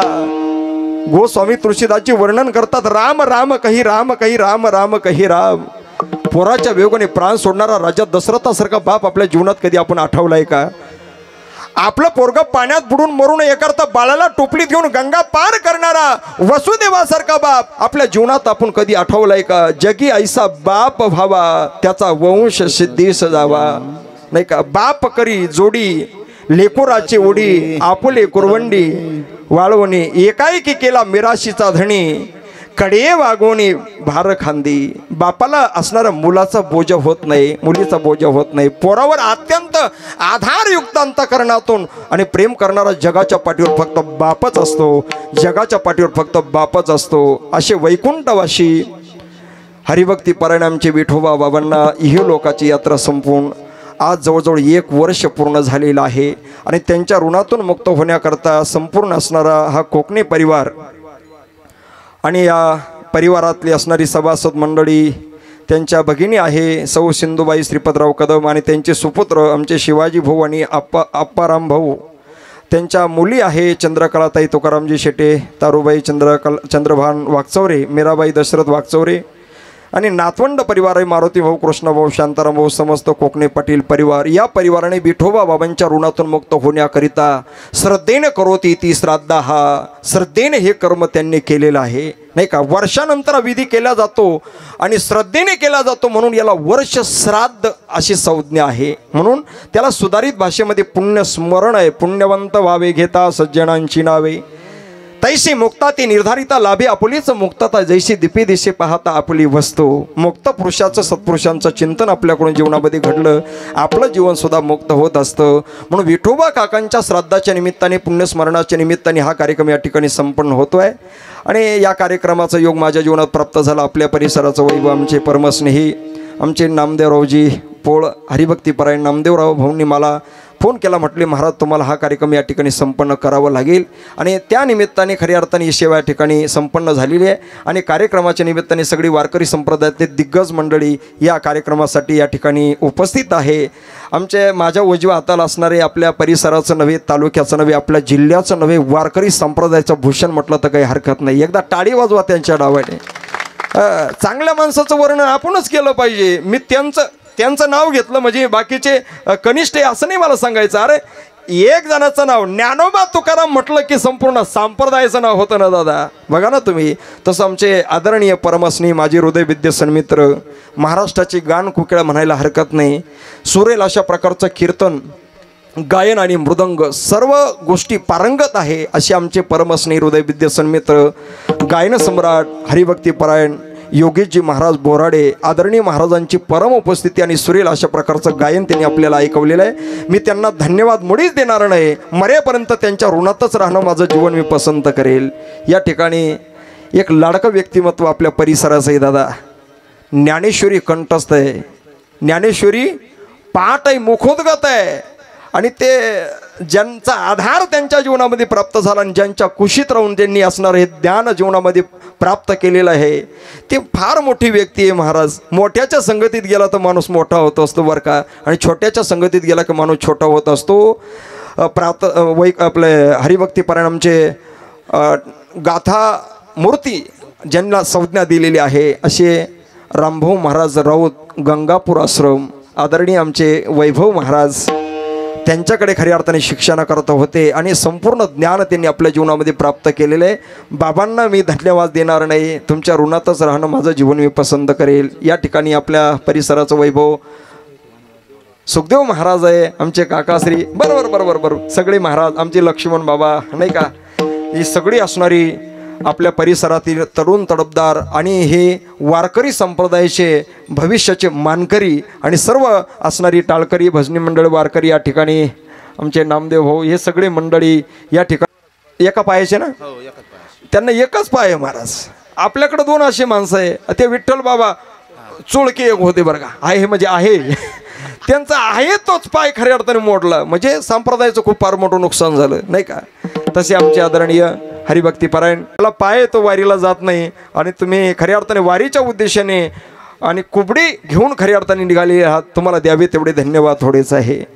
अनुकूल अवस्थेमध्ये परमार्थ करणं देवाला आवडेल यात काय नवल आहे. प्रतिकूल अवस्थेमध्ये केलेला परमार्थ हा देवाला आवडतो दादा. पाय नसताना भजन करतात त्यांना धन्यवाद आहे. भाग्यवंता घरी भजन पूजन आणि त्याची वाट पाहे रघुनंदन. बाबांना धन्यवाद. दुसरे आपल्या परिसराचं वैभव, परिसराची गाणं कोकिळा आमचे हरिभक्तीपरायण तर महाराज हरिभक्तीपरायण उत्तम महाराज आहे आणि पेटी सुद्धा, हार्मोनियम सुद्धा उत्तमच वाजवतात. त्यांना धन्यवाद आहे. मृदंगाचे महामेरू हरिभक्तीपरायण ओंकार महाराज, महाराजाला धन्यवाद. सुंदर डिजिटल अशा प्रकारची साऊंड सिस्टम आपल्याला कार्यक्रमाच्या निमित्ताने या ठिकाणी मिळालेली दादा. आमच्या संदीप भाऊंना खऱ्या अर्थाने द्यावे तेवढे धन्यवाद थोडेसे दादा. आणि आज आपल्या कार्यक्रम ते आमचे परमस्नेही हृदयविद्या सन्मित्र फार दुरून आलेत बरं का महाराज. परसोडा वैजापूर खंडाळा परसोडा ऊन खऱ्या अर्थाने आमचे आलेले हरिभक्तीपरायण आमचे बापूंची परम उपस्थिती आहे. त्यांचा असणारा हा चॅनल आहे गजर हरिनामाचा हा चॅनल. आणि वारकरी संप्रदायामध्ये या चॅनलला अनेक लोकांनी लाईक केलेलं आहे दादा. वारकऱ्यांसाठी स्पेशल निर्माण केलेला त्यांचा हा चॅनल आहे यूट्यूब चॅनल. आणि या चॅनलवर तुम्हाला महाराष्ट्रातील सर्व असणारी दिग्गज कीर्तनकाराचे कीर्तन तुम्हाला श्रवण करायला मिळणार आहे. याचा एकमेव चॅनल आणि वारकऱ्यावरती नितांत प्रेम करणारे असणारे आमचे बापू आहे. बापूंना सुद्धा द्यावे तेवढे धन्यवाद थोडेसे घड्या.